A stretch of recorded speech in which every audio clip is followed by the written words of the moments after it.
사무엘상 7장 3절. 사무엘이 이스라엘의 온 집에 일러 말하기를 만일 너희가 너희 마음을 다하여 주께 더러오는 것이라면 너희 가운데서 이방 신들과 아수타롯을 치우고 너희 마음을 주께로 세우며 그분만을 섬기라. 그리하면 그분이 필리스타인들의 손에서 너희를 구해 주시리라. 이 본문을 가지고 제목은 마음을 다하여, 주제는 그리스도인은 무엇에 마음을 다해야 하는가, 이런 것으로 말씀을 전하겠습니다. 사람의 마음이란 매서운 한파가 휘몰아치는 차가운 밤바다와 같습니다. 때로는 사람의 마음은 훈풍이 불어오는 봄날의 따뜻한 오후와도 같습니다. 때로 사람의 마음은 각양각색의 꽃들이 만발한 5월의 종원처럼 아름답기도 합니다. 그러나 언제 그랬냐는 듯이 온갖 잡동산이 오물로 가득 찬 쓰레기장으로 변하기도 합니다. 이처럼 변화무쌍한 것이 사람의 마음이기 때문에 세상 사람들도 열길 물속은 알아도 한길 사람의 속은 알 수 없다고 말하는 것입니다. 성경도 사람의 마음에 대해서 이렇게 말씀하십니다. 마음은 만물보다 거짓되고 심히 악하니 누가 그것을 알 수 있으리요. 예레미야 17장 9절의 말씀입니다. 조금 악한 것이 아니라 우주의 모든 만물보다 거짓되고 심하게 악한 것이 사람의 마음입니다. 어떤 사람의 마음이라도 가만히 내버려 두면 그는 속에 있는 정욕이 스물스물 올라와서 그 사람을 더럽힐 것입니다. 예외가 없습니다. 내버려 두면 이렇게 되는 것입니다. 이 정욕이란 것은 사람이 보기에 세련되게 표장한 교육일 수도 있습니다. 정욕이란 것은 세상 사람들이 가치를 주는 과학이나 철학 같은 것일 수도 있습니다. 세상의 풍조일 수도 있습니다. 그러나 성경은 그것을 정욕이라고 말합니다. 가장 아름다운 정욕이라는 것은 종교라는 것입니다. 기독교, 불교, 천주교, 이슬람교로부터 시작해서 통일교, 신천지, 안식교, 여호와의 증인까지 정욕을 치장하는 도구는 참으로 많이 있습니다. 그러나 구원이 없는 교육은 성경이 분명히 말씀하시기를 그것은 저주입니다. 박사학위도 저주입니다. 과학도 저주이고 의학도 저주이고 종교도 저주입니다. 사람이 돈과 명예를 가지고 거기다가 종교까지 가지고 있으면 고상한 인간처럼 보이는 것입니다. 세상은 그를 인정하겠지만 성경은 이렇게 말씀하십니다. 위선자인 서기관들과 바리새인들아 너희에게 화 있으리라. 이는 너희가 장과 접시의 겉은 깨끗하게 하나 속은 약탈과 방탕으로 가득 차 있기 때문이라. 너 눈먼 바리새인아 장과 접시의 안을 먼저 깨끗하게 하라. 그러면 그 겉도 깨끗하게 되리라. 마태복음 23장 25절에서 26절의 말씀입니다. 또 한번 들어보십시오. 이 모든 악한 것이 속에서 나와 그 사람을 더럽히느니라고 하시더라. 마가복음 7장 23절입니다. 하나님께서 사람을 지으셨기 때문에 사람의 속을 누구보다도 잘 알고 계십니다. 사람의 속, 장과 접시의 안을 먼저 깨끗하게 하는 유일한 방법, 그것은 갈보리 십자가에 설리신 예수님의 피를 마음을 다하여 믿는 것입니다. 다른 방법은 없습니다. 사람의 속을 어떻게 깨끗하게 하겠습니까? 금이나 은이나 썩어질 것으로는 인간의 새카만 속을 씻을 수 없는 것입니다. 구약이나 초림, 대환란이나 천인왕국의 교리를 전파하면서 회개의 복음으로 사람을 씻으려고 하는 자들, 그건 마귀의 세력입니다. 그들을 추종하는 사람들은 죽을 때까지 회개만 하다가 죽어서 지옥에서 눈을 뜰 것입니다.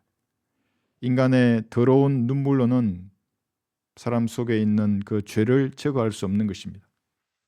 그러나 누구든지 세상 죄를 이미 제거하신 예수님의 피를 믿고 예수님을 구주로 영접한다면 만물보다 거짓되고 심히 악하다는 그의 마음이 선한 양심을 가지게 되는 겁니다. 사람의 속이 깨끗하게 되는 유일한 방법입니다. 예수님의 피로 구원받았다면 또다시 내 양심이 지적하는 죄를 예수님의 피로 씻어내야 하는 겁니다. 자백. 그래야 이 땅을 사는 동안 주님과 교제할 수 있는 것입니다. 들어보십시오. 빌립이 말하기를 만일 당신이 마음을 다하여 믿으면 합당하니라고 하니 그가 대답하여 말하기를 나는 예수 그리스도가 하나님의 아들이신 것을 믿나이다 라고 하더라. 사도행전 8장 37절입니다. 그러니까 이 믿음으로 구원받는 겁니다. 전혀 다른 게 필요 없는 것입니다. 그러나 가짜로 믿기 때문에 이 세상의 교인들은 10년 동안 교회를 다니고 20년, 30년이나 교회를 다니면서도 주님과의 교제 가운데 아무런 변화도 일어나지 않는 것입니다.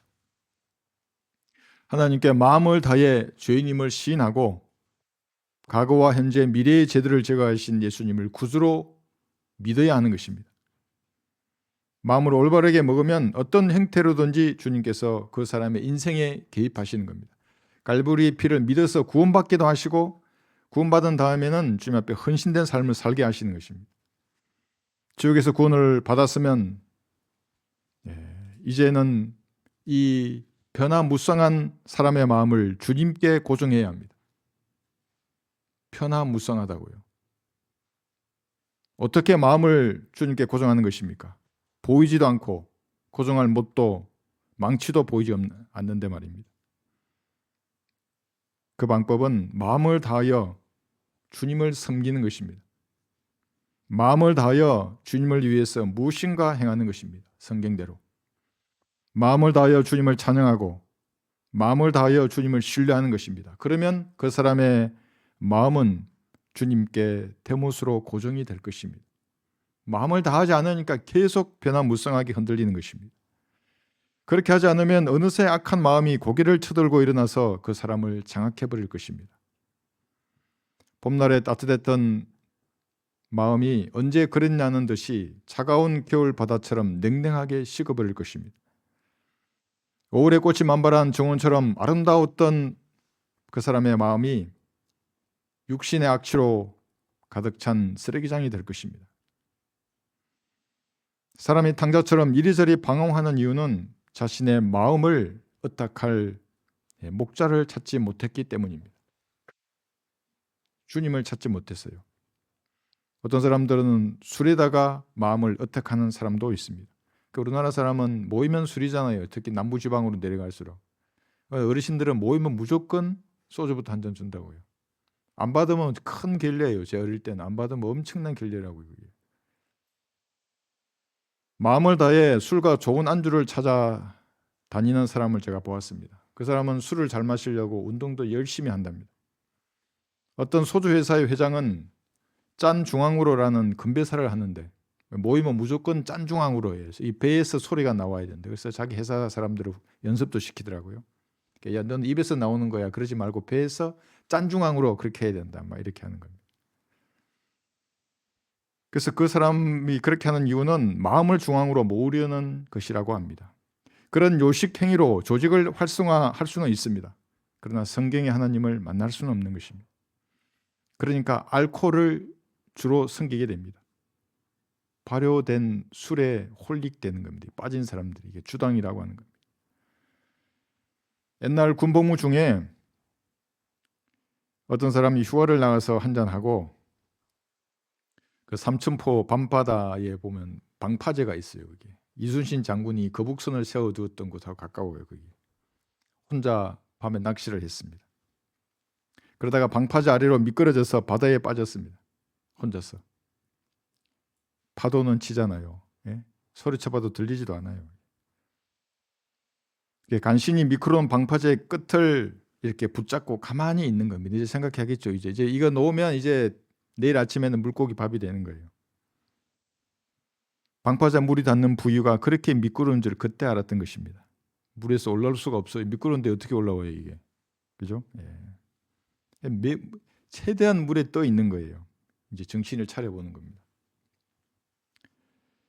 그러면서 뭐 했겠어요? 마음을 다해서 진짜로 주님 앞에 기도하는 겁니다. 여러분도 그런 적 있으세요? 진짜로 기도한 적? 네, 이것이 마음을 다하는 기도입니다. 하나님 살려주십시오. 살려만 주십시오. 그러면 주님을 위해서 살겠습니다. 내가 드릴 게 없잖아요. 그래를 해야 되는데 지금 빨리 이제 하나님 앞에 나 살림만 주시면 하나님 위해 살겠습니다. 진짜로 간절히 기도했던 겁니다. 그래서 살아서 이제 하나님의 말씀을 전파한다고 합니다. 술은 인간의 마음을 달랠 수 없는 것입니다. 그것은 방탕한 것입니다. 방탕이 거기서 시작된다고. 술에서. 술 취하지 말라. 그것은 방탕한 것이니 오직 성령으로 충만하라. 자, 한번 23장 볼까요? 23장 29절에서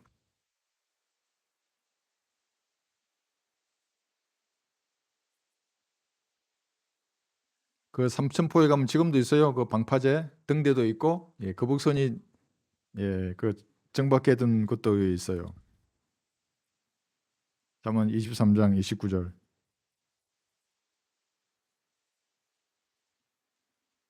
화가 누구에게 있느냐? 슬픔이 누구에게 있느냐? 다툼이 누구에게 있느냐? 불평이 누구에게 있느냐? 까닭없는 상처가 누구에게 있느냐? 충혈된 눈이 누구에게 있느냐? 술에 빠진 자들에게 있으며 혼합된 술을 찾아다니는 자들에게냐. 이 폭탄주를 벌써 성경에서 이렇게 기록해 놨어요. 그죠? 술은 불과 잔에서 빛을 내며 매끄럽게 내려가나니 너는 술을 쳐다보지도 말라. 어떤 사람이 술 취하지 말라니까 자기는 취하지 않게 먹는데요. 아니 여기 쳐다보지도 말라 그랬다고. 그것은 마침내 뱀처럼 물며 살무사처럼 쏘리라. 내 눈이 타국 여인을 볼 것이요 내 마음이 패역한 것들을 발설하리라. 여러분의 마음을 주께로 세우지 않는 사람이라면 주님은 그 사람의 마음에 따라 응답하시는 겁니다. 환경을 그렇게 조성해 주시고 마음을 그렇게 먹도록 하는 겁니다. 숨겨진 마음의 의도에 따라서. 구원받기 전에 술을 좋아했다면 그의 마음은 다시 술을 찾게 될 것입니다. 구원받기 전에 세상 교육이나 과학이나 철학이나 종교적인 열성을 좋아했다면 여러분의 마음은 다시 그것을 찾을 것입니다. 여러분 에서 아시죠? 에서가 자기의 장자권을 우습게 여기고 팥죽 한 그릇에 그 장자권을 팔 마음을 먹지 않았다면 에서가 사냥을 나간 지 10분도 안 돼서 그 사슴을 잡았을 거예요. 그리고 별미를 요리를 해서 줬을 거예요. 그럼 뭐예요? 야곱은 그런 장깨를 부릴 시간도 없어지는 겁니다. 마음을 그렇게 먹으니까 안 잡히는 거예요. 그 야곱이 그때 이제 이렇게 위장을 해가지고 자기가 장자의 그런 축복을 다 받았지 않습니까? 그랬다면 아브라함과 이삭과 에서의 하나님이 되었을 것입니다. 그러나 에서는 마음을 주께로 세우지 않았기 때문에 속된 자가 되었습니다. 한 그릇 음식을 위하여 장자권을 판 에서와 같이 속된 자가 없도록 하라요. 히브리서 12장 16절의 말씀입니다. 과거에 즐기던 그런 잡다한 것들이 마음에 덕지덕지 붙어 있다면 그것을 제거한 다음에 치운 다음에 주님을 섬겨야 하는 것입니다. 그래서 이게 항상 성별이 우선입니다. 그건 놀던 물에서 나와야 하는 겁니다. 그렇지 않으면 구원받은 채로 거기에 계속 놀면 하나님과는 아무런 일도 일어나지 않습니다. 본문을 다시 한번 보십시오. 사무엘상 7장 3절을 보시면 그래서 마음을 다한다고 하는 이 말씀이 나오는 구절에 처음으로 치우라가 나옵니다. 치우고. 사무엘이 이스라엘의 온 집에 일러 말하기를 만일 너희가 너희 마음을 다하여 주께 돌아가는 것이라면 너희 가운데서 이방 신들과 아스타롯을 치우고 너희 마음을 주께로 세우며 그분만을 섬기라. 그러면 그분이 필리스타인들의 손에서 너희를 구해 주시리라 하니라. 성도는 마음을 다하여 예수님을 구주로 믿었기 때문에 구원받은 것입니다. 세상에서 살기가 바빠서 그 사실을 잊어버릴 수도 있지만 여러분이 구원받은 그때를 돌아보시면 다 마음을 다해서 예수님의 피를 믿었던 것입니다. 주님을 향한 사랑이 퇴색될 수도 있지만 구원받는 그 순간에는 진짜였어요. 갈보리의 피를 진짜로 마음을 다해 믿었던 것입니다. 그렇지 않다면 구원을 흉내내는 마귀의 자식입니다. 마귀가 하나님을 부르면 하나님 들으시겠어요? 그 남의 자식이 와서 나보고 아버지라고 그러면 그만큼 기분 나쁜 게 어디 있어요? 시간이 지나면 자기 안에 있는 악한 양심을 숨기지 못하고 밖으로 드러내게 되어 있습니다. 감출 수 없는 거예요. 그러나 마음을 다하여 믿음으로 구원받았다면 이제는 과거에 놀던 물에서 나와야 하는 것입니다. 이것이 성별이라고 하는 겁니다. 주중뱅이는 술병을 버려야 합니다. 제가 말씀드렸죠. 이거 몇 번 말씀드렸잖아요. 내가 헌신하고 군대에는 양주를 준다고요. 분기에 한 번. 그 OX를 표시해 안 사간 사람은 X 왜 안 사가냐고 그래요. 술을 그렇게 준다고. 맥주도 사가라 그러고 술도 사가라 그러고. 어떻게 해야 되지? 이렇게 이제 잔을 들고 있는데 그걸 버려야 되잖아요. 그래 내가 속으로 어떻게 해야 되지? 그러는데 나도 모르는 사이에 이 잔이 박살이 나는 거 떨어져가지고 이게 팡 박격포탄처럼 360도로 파편이 팡 튀는 거예요. 깜짝 놀랐어요. 박격포탄처럼. 그 즉시 내 가가지고 그 있는 다 부어버렸다고 이렇게 또 예? 부어버렸어요 이렇게 다 양주를.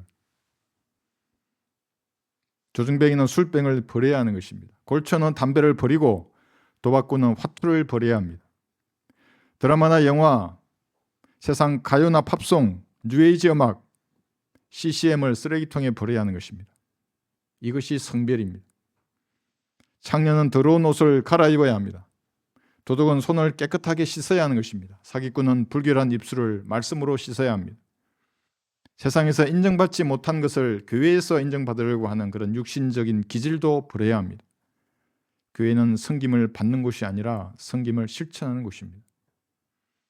시기와 분노와 경쟁과 험담과 수군거림과 교만이나 소유가 있지 않을까 함이라요. 고린도후서 12장 20절의 말씀입니다. 너희 가운데 시기와 다툼과 분열이 있으니 어찌 너희가 육신적이 아니며 사람을 따라 행하는 자가 아니리요. 고린도전서 3장 3절의 말씀입니다. 이런 것들 전부 잡다한 것들이라고 하는 겁니다. 주님의 속성과 반대되는 것은 무엇이든지 성도의 마음에서 치워야 할 이방 신들이며 아스타롯입니다. 이것을 치운 다음에 마음을 주께로 세우면서 주님만을 섬기하는 것입니다. 사무엘상 12장을 보십시오. 지금 7장이죠. 12장 보십시오. 20절 보시면 제가 24절까지 보겠습니다. 사무엘이 백성에게 말하기를 두려워 말라. 너희가 이 모든 악을 행하였으나 주를 따르는 데서 돌이키지 말고 내 마음을 다하여 주를 섬기라. 악을 행했어요. 이들이 바알과 아스타롯을 섬겼던 것입니다. 그랬다고 해서 자신에게 실망하여서 돌이켜 세상으로 도망가지 말라는 말입니다.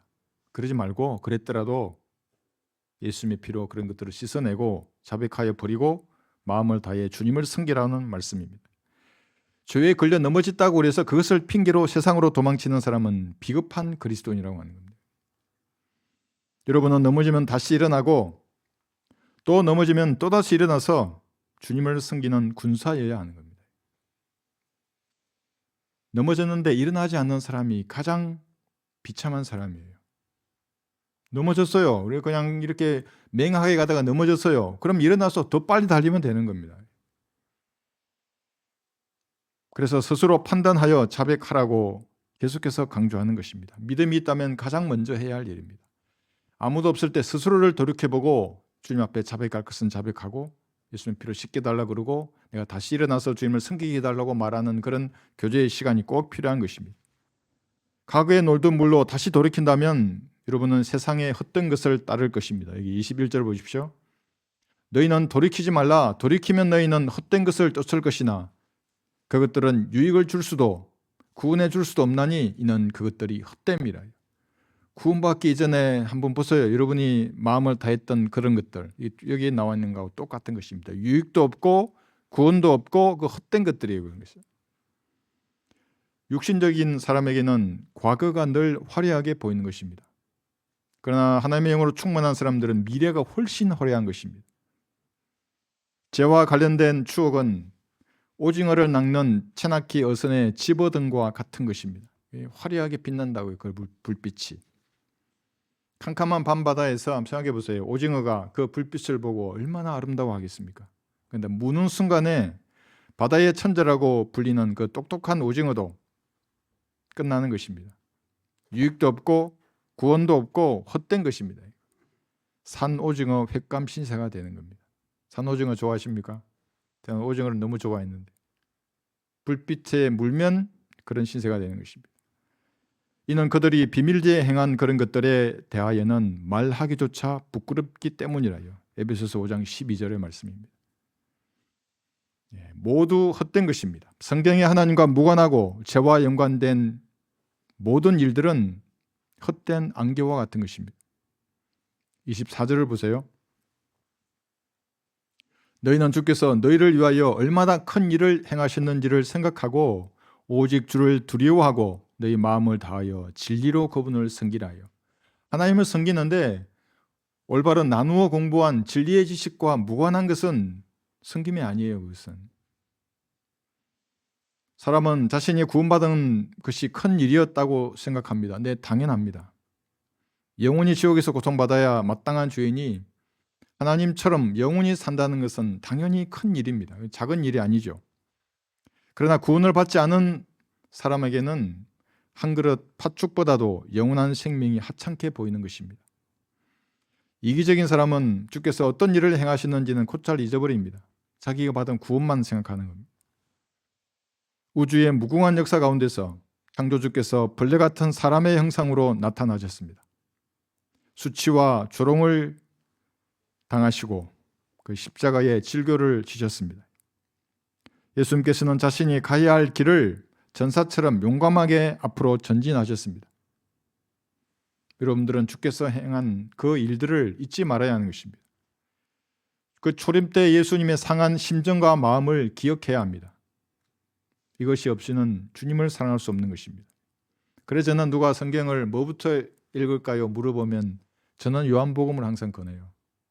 왜냐하면 그 역사의 그 시간으로 가라는 겁니다. 그 현장에서 그 동참하라는 겁니다. 사람들은 소리쳤잖아요. 예수님에게. 우주의 창조주인데 십자가에서 막 내려오라 그러고 막 수염을 뽑고 그 시간에 여러분 가야 하는 거예요. 거기서 그 예수님의 상한 마음을 기억해야 하는 것입니다. 그런 다음에 바른 성경을 공부하여서 그 형성된 믿음, 진리로 마음을 다해 주님을 섬겨야 하는 것입니다. 지난 수요일 천안함 46명의 용사를 기억하는 추모식이 평택 이함대에서 있었습니다. 꽃다운 젊은 군인들이 북괴군의 기습적인 공격으로 생명을 잃었습니다. 그런데 이 자리에 민주당 지도부는 참석하지 않았습니다. 나라를 위해 싸우다가 전사한 군인을 기억하지 않는 사람이, 그런 당이 이 나라에 존재하고 있는 것입니다. 그 어떻게 지도자의 자격이 있는 것입니까? 유가족의 눈물을 외면하는 사람이 무슨 놈의 국군 통수권자가 되겠다는 것입니까? 그런 사람을 찍는 사람은 도대체 어느 나라 국민입니까? 야당 대표와 원내대표가 성당에서 양손을 합장하고 기도하는 사진을 보았습니다. 주변에는 그 면사포 하얗게 포를 쓴 아줌마들도 있었습니다. 장가 접시의 겉은 깨끗할지 모르지만 안에는 죽은 사람의 시체로 가득한 회칠한 무덤이라고 하는 것입니다. 너희에게 화 있으리라. 이는 너희가 회칠한 무덤들과 같음이라. 그것들은 실로 겉으로는 아름답게 보이나 안에는 죽은 사람의 뼈와 모든 더러운 것으로 가득 차 있도다. 마태복음 23장 27절의 말씀입니다. 이 야당 대표는 청송군 이재민 대피소에 방문을 했습니다. 어떤 어르신은 대표의 손을 옷으로 쳐버렸습니다. 여러분 그럼 보셨습니까? 방탄조끼를 입었는데 옷으로 맞았어요. 참 하나님도 이런 거 보면 유머를 갖고 계세요. 인터뷰 중간에 어떤 어르신은 자기 집이 3일 동안 이 불에 탄다면서 그 투박한 경상도 사투리로 사진 그만 찍고 불 좀 끄자 이렇게 외쳤어요. 그 우라통이 터진 것입니다. 그 목소리에는 자신이 평생 일군 것이 불에 타버린 그 가장의 절망이 담겨 있는 겁니다. 그 고통의 마음이 그대로 그 목소리에 담겨 있었어요. 그런데 야당 대표는 지훈이 미약해서 죄송하다고 이렇게 고개 숙이는 것이 당연한 거 아닙니까? 그런 항의를 정치적 행위라고 막 오히려 비난하는 겁니다. 그러면서 쌍시엇의 욕설 바람을 그대로 방송으로 내보냈습니다. 저도 들었습니다. 이거 쌍시엇 들어가는 거. 근데 더 웃긴 것은 그것이 호흡법이라고 이렇게 말하는 사람입니다. 그때라도 죄송하다고 그때 욱해서 내가 그랬다고, 그렇지만 내 마음은 그 사람들과 함께 안 두고 뭐 이렇게 말해야죠. 지도자라면. 국가 지도자의 리더십이 그 정도밖에 안 되는 것입니까? 육군 하사보다도 못한 겁니다. 그렇게 하면. 이번 산불은 이상한 점이 한두 군데가 아닙니다. 피해 면적은 LA 산불보다도 거의 2배에 가까운데 불법으로 소각을 하다가 불을 낸 사람도 있었지만 경기도 화성시 태영산 이 정상에는 폐 오일을 뿌린 흔적이 남아있고 그 옆에는 이나 물질이든 통이 발견되어서 경찰이 수사 중에 있습니다. 그러니까 누가 산 꼭대기에 불 지르려고 준비했던 거예요. 어떤 이유로든지 너무 많이 저질러 놓으니까 이제 불을 못 냈겠죠. 그 산에는. 불꽃의 색깔도 보라색이었습니다. 나무나 지푸라기에 탔는데 어떻게 보라색 불꽃이 나오는 겁니까? 칼륨 이온 배터리가 폭발하도록 그 설치된 영상도 제가 보았습니다. 그 낙엽을 덮어놨더라고요. 이게 폭발되면 불나라고 이렇게. 중국이 세계 최초로 상업용 칼륨 이온 배터리를 개발하였습니다. 그래서 칼륨이 불에 타면 보라색 불꽃이 나는 것입니다. 울산이나 부산에서 불을 내다가 체포된 중국인 유학생이나 중국인 아줌마를 언급할 필요도 없습니다. 이상한 일이에요. 그러니까. 탄핵을 찬성하는 사람들이 촛불 문화제로 모여서 노래하고 춤을 추었습니다. 네, 우리나라는 자유민주주의 국가니까 그럴 수 있습니다.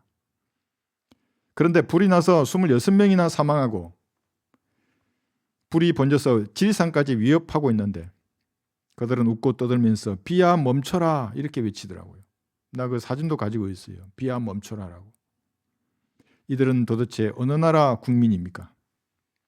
인간이 가진 측은지심조차도 없는 이 천박한 유물론자가 아니라면 이런 국가적인 재앙 앞에 비를 멈추라고 비야 멈추라고 외칠 수 없는 것입니다. 우리는 수요일날 기도했잖아요. 그래서 수요일 밤부터 비가 왔어요. 많이 기도하겠지만 저는 확신한다고 그래서 제가 주님 비를 내리시려면 안동부터 내려주십시오 그랬는데 비가 많이 왔어요. 이런 상황에서 민주당은 마은영이라는 헌법재판관을 임명하면 산불 피해를 지원하겠다고 말했습니다. 도대체 어느 나라 정당입니까? 미군은 진흙구 헬기로 야간에도 불을 끄고 일본 기업들도 피해 지역에 후원금을 보내고 있습니다. 그런데 민주당은 산불을 정치적인 수단으로 이용하고 있는 것입니다. 파렴치한 정당입니다. 온 마음을 다하여 자유 대한민국을 파괴하려는 반역의 세력들이 우글거리고 있는 것입니다. 그리스도인은 한치라도 이들에게 동요되지 말고 마음을 다해서 주님을 위해 무엇인가 행해야 합니다. 마귀의 세력에게 경종을 울려야 하는 것입니다. 열왕기상 한번 볼까요? 열왕기상 8장 3절입니다. 말라기를 이스라엘의 주 하나님이여 주와 같은 하나님은 위로 하늘에도 없고 아래로 땅에도 없사오니 주께서는 주 앞에서 마음을 다하여 행하는 주의 종들과 더불어 언약과 자비를 지키시나이다 했습니다. 구언약 이것은 행하는 것이 구원의 교리였습니다. 그러나 예수님의 피로 새 언약을 맺은 이 신약의 성도는 예수님께서 행하신 것을 믿음으로 이미 구원을 받았습니다. 그랬다면 남은 인생을 주님을 위해 마음을 다해서 무엇인가 행해야 하는 것입니다. 열왕기하 10장 31절 보시면 11절 제가 읽겠습니다. 그러나 예후가 마음을 다하여 이스라엘의 주 하나님의 율법대로 행하려고 주의를 기울이지 아니하였으니 이는 그가 이스라엘로 범죄케 한 여로보암의 제들에서 떠나지 아니하였습니다. 이 예후는 개혁을 잘 실천하였습니다. 그래서 바알의 선지자들도 죽이고 앞에 보시면 바알의 형상을 헐어냈으며 그 바알의 형상이 있던 장소에 야훼 변소를 만들어서 이스라엘에서 바알을 멸하였습니다. 잘했죠. 그런데 이 29절을 보시면 한 가지를 행하지 않았는데 그것은 금송아지를 내버려 두는 것이었습니다. 금덩어리 형상이 보기에 좋고 돈이 좀 되었던 것 같습니다. 29절 보시면 그러나 이스라엘로 죄를 짓게 한 느바세 아들 여로보암의 제들에서는 예후가 떠나지 아니하였으니 즉 베델과 단에 있는 금송아지들이라. 그러니까 무엇인가 남겨두었던 것입니다. 예후는 주께서 알고 계시고 마귀도 알고 있으며 자기 양심도 알고 있는 그 죄에서 떠나지 않았던 것입니다. 이렇게 하면 마음을 다해서 행하는 것이 아닙니다. 신약에서는 이렇게 말씀하고 있습니다. 오직 너희의 행위가 그리스도의 복음에 합당하게 되라. 이는 내가 가서 보든지 멀리 떨어져 있든지 너희가 한 영 안에 굳게 서서 한 마음으로 복음을 위하여 함께 싸우고 있다는 소식을 듣고자 함이라요. 이게 빌립보서 1장 27절의 말씀입니다. 그래서 내적인 자기 성찰을 통해서 성경적인 행위를 하려면 싸워야 하는 것입니다. 다른 사람들과 싸우기 전에, 세상과 싸우기 전에 먼저 자신 안에 있는 이 금송아지를 아끼는 육신을 싸워서 이겨야 하는 것입니다. 이 육신이라는 것은 고집스러운 자아이기도 합니다. 싸워서 승리한 사람만이 이 사람이 변하지 않는다는 이런 통념을 깨고 새로운 사람으로 바뀔 것입니다. 그리스도의 형상이 여러분 안에서 조금씩 만들어지는 것입니다.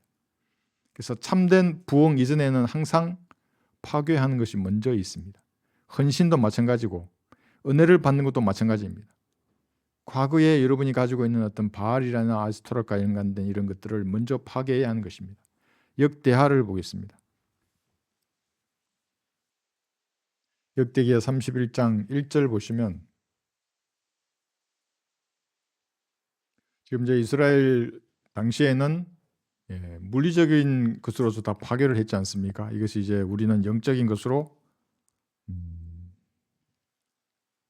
교훈을 얻어서 똑같이 파괴해야 하는 것입니다. 이 모든 일이 끝나자 참여한 온 이스라엘이 유다의 성읍들로 나가서 형산들을 산산이 부수고 아스라를 찍어내며 온 유다와 베냐민 또 에프라임과 므낫세에서 산당들과 제단들을 쓰러뜨렸으니 그것들 모두를 완전히 파괴하였더라. 그리스도인이 파괴해야 하는 것은 이런 물리적인 요소가 아닙니다. 마음을 다하여 주님을 섬기지 못하게 하는 영적인 요소입니다. 근데 그것은 여러분 안에 있습니다. 이것은 본인과 하나님, 마귀만이 알 수 있는 것입니다. 스스로 싸워서 파괴해야 할 적의 진지와 같은 것입니다. 이 진지는 고집이 천하장사와 같습니다. 옛사람이라고도 합니다. 파괴하고 벗어야 할 대상입니다. 한번 들어보십시오.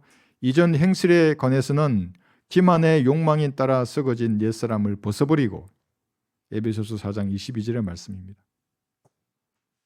서로 거짓말하지 말라. 너희가 그의 행위와 함께 옛사람을 벗어버리고, 골로새서 3장 9절의 말씀입니다. 지금은 바알이나 아스타롯이 없잖아요. 그렇지만 옛사람의 기질을 그대로 가지고 있는 겁니다.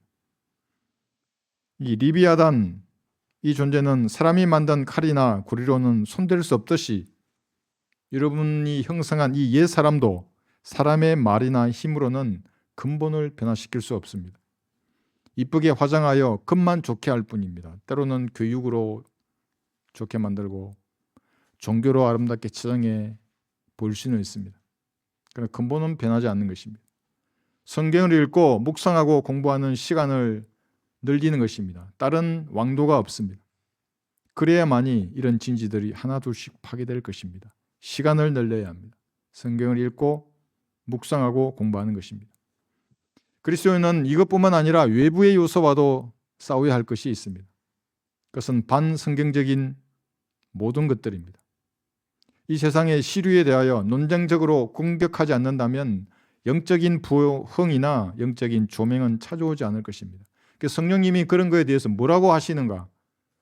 고상하게 말한다고 전부 다. 좌도 아니고 우도 아니고 중간에서 좌도 판단하고 우도 판단하고, 물론 그래야 하지만 그 사람의 행보를 보면 이건 완전히 회색지대에 사는 사람이 되는 겁니다. 모두가 자기를 좋아하게 만드는 수법인 것입니다. 이 시대의 시대 정신이라는 것이 얼마나 성경과 동떨어져 있는지를 날카롭게 지적해야 하는 겁니다. 그렇게 하지 않으면 주께서는 그런 교회와 동행하지 않을 것입니다. 예수님의 성량을 한번 생각해 보세요. 물이면 물이고 불이면 불이라고요. 그게. 그런 교회는 복음의 문조차 이르지 않을 것입니다. 그래서 그들은 맨날 교회 놀이를 하는 것입니다.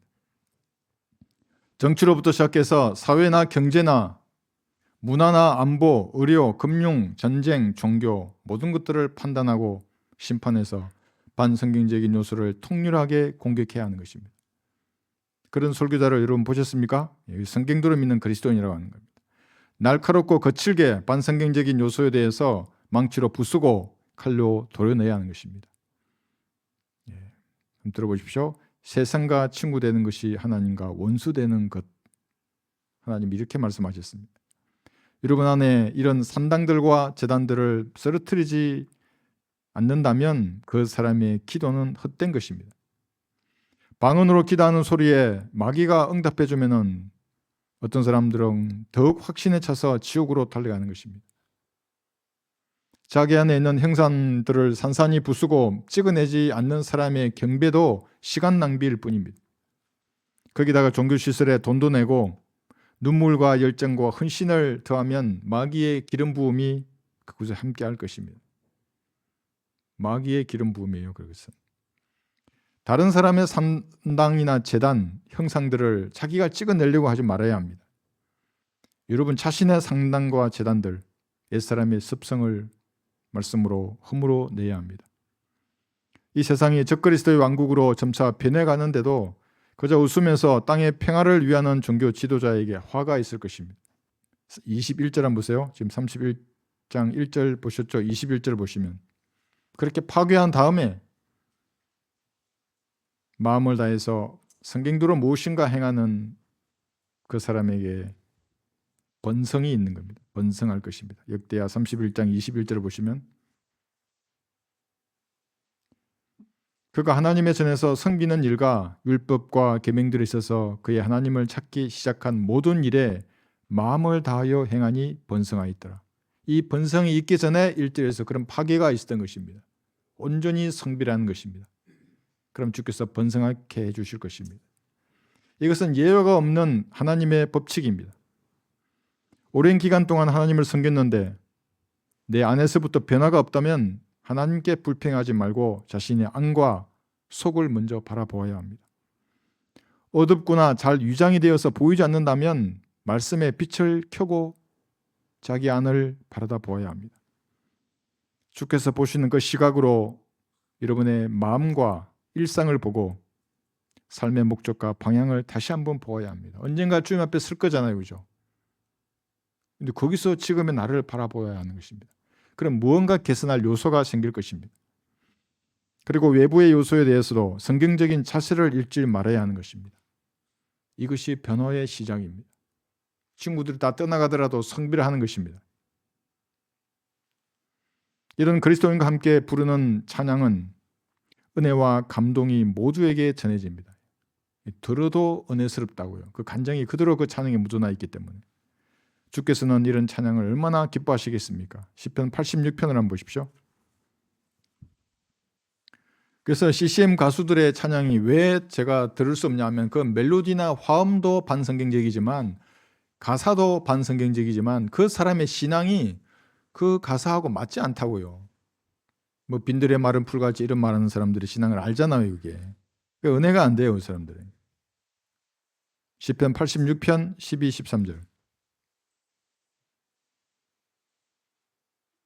찬양할 때 마음을 다해서 그래서 찬양하는 겁니다.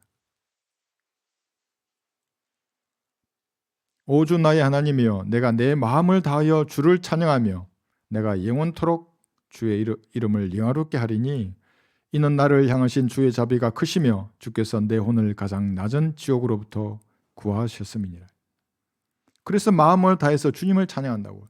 세상의 가수들 보세요. 마음을 다해서 자기 마음을 노래하잖아요. 이렇게 뭐 요즘 이상한 노래도 많더만요.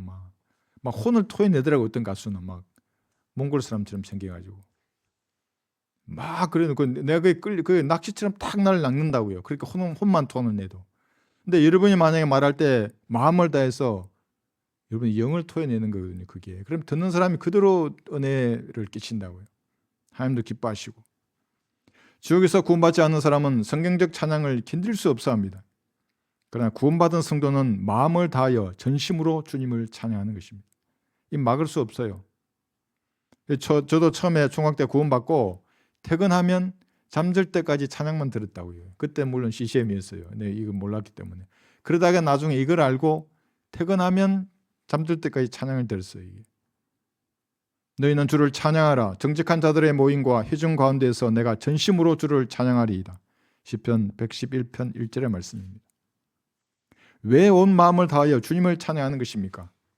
내 마음과 생각을 이것을 이렇게 노래할 수도 있는데, 그러나 구원받은 성도에게는 그것이 즐거움이기 때문에 그런 겁니다. 값없는 은혜로 죄인을 구원하신 주님을 찬양하는 것은 합당하기 때문에 그런 것입니다. 찬양 제가 드릴 때도 정말 예수님은 찬양받기 합당하신 분이시구나. 그러니까 그런 마음으로 드리는 찬양은 즐거움이 되는 겁니다. 너희는 주를 찬양하라. 이는 우리 하나님께 찬송하는 것이 좋으며 그것이 즐거움이요 찬양은 합당한 것입니다. 시편 47편 1절의 말씀입니다. 주께서 얼마나 그 마음에 자신의 신앙을 실른다고요. 마음을 실어서 주님께 올려드리는 겁니다. 그게 향기로운 제물이라고 하는 것입니다. 마음을 다하여 하나님을 섬기는 그리스도인이 잊지 말아야 할 것도 있습니다. 잠언 3장 5절에 보시면 내 마음을 다하여 주를 신뢰하고 내 자신의 명철을 의지하지 말라 그래요. 주님을 신뢰하는 것은 의지하고 말씀으로 약속하신 분께서 신실하심을 믿는 것입니다. 세상 사람들은 의지하면 부담스러워 하잖아요. 의지하면 할수록. 그런데 하나님은 그렇지 않아요. 의지하고 의지할수록 주님이 더 좋아하신다고요. 그리고 말씀에 기록해둔 이것을, 이 약속을 지키실 것을 믿는 거예요. 그분은 신실하시기 때문에. 그러니까 인간들은 신실함이 없어요. 믿음이 막 이렇게 들쭉날쭉 하잖아요. 하나님은 신실한다고요. 믿음이 충만하신 분이라고요. 약속하신 이 말씀을 하나님은 지키실 것을 믿는 것입니다. 그러니까 변덕이 죽을 듯 하는 사람들은 신실하신 주님을 신뢰하지 않는 것입니다. 하나님도 자기와 같다고 생각하는 것입니다. 들어보세요. 그래서 주님은 성경에 기록해 두셨어요. 나는 너희와 다르다고. 나는 신실하다고. 하나님은 사람이 아니시니 거짓말하지 않으시며 또 사람의 아들이 아니시니 후회가 없으시도다. 그분이 말씀하신 것을 행하지 않으시랴? 또한 이루신 것을 이루지 않으시랴? 민수기 23장 19절의 말씀입니다. 이게 발람이 한 말이거든요. 그러니까 거짓 선지자들도 진리를 말한다고요. 주의해야 하는 것입니다. 그런데 이 말은 정확한 말이에요. 하나님의 전능하심 주사도 기록된 말씀에 복종하셔서 그대로 행하시는 분입니다. 전능하신 분이니까 하나님은 마음대로 할 수 있잖아요. 성경이 이렇게 두었다도 야, 내 마음이 바뀌었는데 이 뭐 없는 거 치고 이대로 할 수 있어요. 근데 하나님 그렇게 하지 않으신다고. 여러분이 신실하여 배신당하지 않을 유일한 분은 성경의 주 하나님밖에 없습니다. 성경의 하나님을 그래서 신뢰하는 것입니다. 반성경적인 하나님, 겉은 하나님처럼 보이지만 속은 마귀들입니다. 그런데 가혹한 시련이 닥치더라도 여전히 주님을 신뢰하는 것이 가능하겠습니까? 내 마음이 봄날의 오후처럼 늘 따뜻하면 좋으련만 악한 세상은 그렇게 만만하지가 않습니다. 여러분의 마음이 한겨울 매서운 한파가 몰아치는 냉랭한 밤 바다와 같을 때도 있고 어려움이 찾아올 때가 있습니다. 이렇게 여전히 주님을 신뢰하는 그런 성도가 되어야 하는 것입니다. 성경에서 말하는 시련들은 이런 것들입니다. 환난이나 공경이나 박해나 기근이나 헐벗음 가운데서도 마음을 다하여 주님을 신뢰하는 사람을 그리스도인이라고 말하는 것입니다. 아름다운 한 송이 백합화도 같은 것입니다. 조롱과 채찍, 결박이나 투옥, 돌에 맞아 죽고 톱으로 켜지고 유리하며 궁핍과 고난과 학대 속에서도 성경적 믿음을 포기하지 않는 것은 약속하신 주님을 마음을 다하여 신뢰하기 때문에 그런 것입니다. 여러분 믿음의 선진들은 다 그렇게 했어요. 그리스도인들이었다고요. 조금 힘들다고 믿음을 포기해버리면 이게 뭐가 되는 것입니까? 사도 바울은 매를 헤아릴 수도 없이 맞았습니다. 빈번히 투옥되었고 죽을 고비를 여러 번 넘겼습니다. 유대인들에게 40에 하나 뺀 매를 195대나 맞기도 했습니다. 여러분들은 빠따를 맞아 보셨습니까? 유리 멘탈을 가지고는 세상을 이길 수 없는 것입니다. 강의 위협과 강도의 위험과 동족이나 이방인의 위험, 광야나 바다나 거짓 형제의 위험 속에서도 바울은 마음을 다하여 하나님을 신뢰하였습니다. 배고프며 목마르고 금식하며 춥고 헐벗었지만 하나님에 대한 바울의 신뢰를 빼앗지 못했습니다. 마음을 다하여 하나님을 신뢰하였습니다. 무엇을 마시거나 무엇을 입고 누릴 때에도 왕같은 제사장처럼 감사하는 것은 하나님에 대한 깊은 신뢰가 그 사람 안에 있기 때문에 그런 것입니다. 어떤 신뢰입니까? 궁극적으로 계시록 22장 5절 한번 보십시오.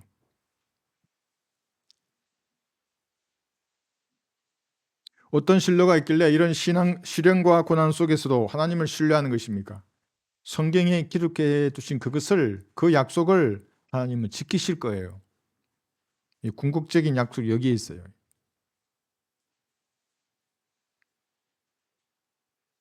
그에게는 밤이 없겠고 그들에게는 촛불도 햇빛도 필요하지 아니하리니 이는 주 하나님께서 그들을 비추시기 때문이라. 그들이 영원 무궁토록 통치하리라요. 계시록 22장 5절의 말씀입니다. 그러므로 마음을 다하여 주님을 신뢰하고 여러분의 명철을 의지하지 말아야 합니다. 어떤 사람은 나도 장로교나 감리교나 성결교에서 공부도 좀 하고 많은 체험도 했기 때문에 다 안다고 말하는 사람을 제가 직접 들었습니다. 제가 하찮은 거예요. 막 알라깔라말라 하고 막 불받으라고 그러고 막 이게 막 눈물 흘리게 만들고 해야 되는데 그런 게 없으니까 하찮아 보인대요. 제가 다 안 돼요. 자기는. 잘못된 열성을 부리는 사람들은 너무나 똑똑해서 하나님마저도 심판하려고 하는 것입니다. 말씀을 심판한 자리에 앉아있는 사람들이에요. 주께서는 이런 사람들을 백보자 심판에서 1대1로 마주대야 할 것입니다. 근데 한 분은 창조주인데 한쪽은 지렁이와 같은 그런 벌레와 같은 모습으로 하나님 앞에 설 것입니다.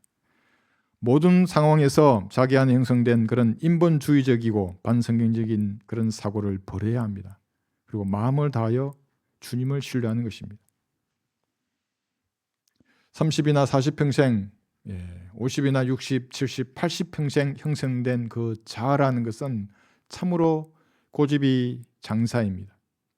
이것을 말씀을 공부하여서 부인하는 것은 이게 제일 어려운 일입니다. 어떻게 부인할 수 있어요? 나를. 그게 나인데. 그러나 부인해야 하는 겁니다. 말씀을 공부함으로써. 마음을 다하여 주님을 신뢰하는 성도에게는 쉬운 일입니다. 여러분의 마음을 주님께 고정해야 합니다. 그것은 마음을 다하여 주님을 섬기고 주님을 위해서 무엇인가 성경대로 행하는 것입니다. 인생의 시련 가운데서도 마음을 다하여 주님을 찬양하면 특별한 사랑과 은혜를 받을 것입니다. 그 특식을 받는다고 하는 거예요. 일반식을 주시다가 어려운 가운데서도 마음을 다하여 주님을 찬양하면 특별한 은혜를 주시는 것입니다. 세상 끝날까지 주님만을 마음을 다하여 신뢰하다가 셋째 하늘에서 반갑게 예수님을 맞이해야 합니다.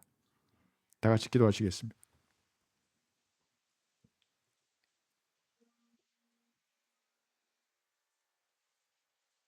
그럼 설교를 들으시다가 마음속에 무엇인가 찔림을 받은 것이 있습니까? 그러면 주님 앞에 마음을 다해서 기도하십시오. 어떤 요식이나 가식 행위를 다 버리고 어린아이처럼 진실되게 여러분의 마음을 주님 앞에 표명하십시오. 그러면 주님께서 놀라운 것으로 채워주실 것입니다. 이것이 제가 만난 하나님입니다.